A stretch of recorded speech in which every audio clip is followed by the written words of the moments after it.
Yo, what is going on, guys? Welcome back to another video on the channel. Today we'll be taking a look at the 5 best brawlers right now. Let's get into it. So just before we jump into it, I'm going to do a few honorable mentions which didn't make it but are still very strong right now. The first one has to go to Grom. Grom is really strong right now, but I feel like he hasn't been out long enough to actually know whether he is top 5. He definitely has top 5 potential, but until we see him more in competitive and in Power League, we don't really know whether he's going to be top 5, but he definitely could be. Now, the next honorable mention goes to Tara. If this was my best brawler list, of course, Tara would be in here, but this is not my best brawlers. This is the best brawlers in the game, and Tara is definitely very strong right now, but doesn't quite make it into the list.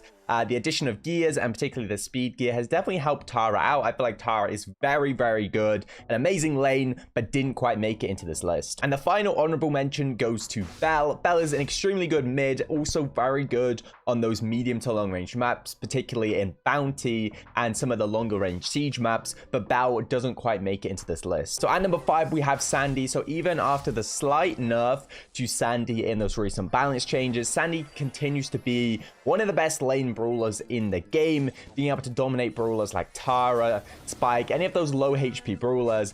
Sandy is just so good on those grassy maps. When you have that speed gear, you can catch up to people, particularly those brawlers you can 3-shot. Sandy continues to be absolutely amazing and one of the best lanes in the game. Okay, so jumping into number 4, we have Lola. Even after the nerf, Lola continues to dominate, particularly in that mid and also on those longer range lanes, particularly on maps like Backyard and Minecart Madness. Lola is still very viable. Obviously, that nerf was only a 50% damage reduction to the super when you are in the a basic close proximity to Lola herself. But yeah, I think Lola's absolutely amazing. Still really high damage, mid HP, good range, and Lola is just very good on those medium to long range maps. Okay, so jumping in at number 3, we have Stu. So we've seen some nerfs to lanes like Sandy and Tara. This has definitely buffed Stu and helped him become an even better lane. Also, we saw that Tara gadget nerf, which has really helped out Stu,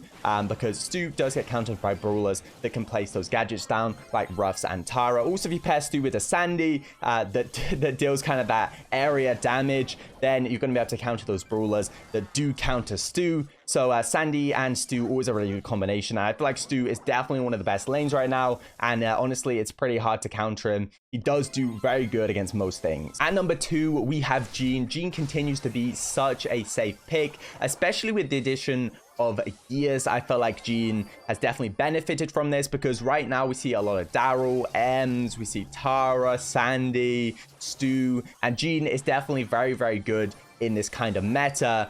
So yeah, I feel like Jean has definitely benefited from gears being added into the game, and also this kind of meta we see right now. Jean is just such a safe pick in mid, and pretty much going to be the best pick in mid on every single map, whether it's gem grab, Brawl Ball, even some bounty, a lot of siege maps, and Jean's just such a solid pick right now. You really can't go wrong. Okay, and at number 1, we have Darryl. Darryl was the first brawler I put into this list because there was no way I could leave him out, so I decided to put him at number 1. He is meant to get countered by brawlers like Ems and Tara and even Shelly, but he can beat any single matchup. Darryl is so broken right now, usable in every single mode. You don't even need to run him with like a healer or another tank, which just makes him even more broken, because you could just play him in a random comp and he's still gonna do absolute work, because Darryl is definitely the most broken brawler right now. Well, that is gonna wrap it up for the video. Make sure to like, comment, and subscribe. Make sure you're using code Tom in the shop, and I'll see you guys next time. Peace.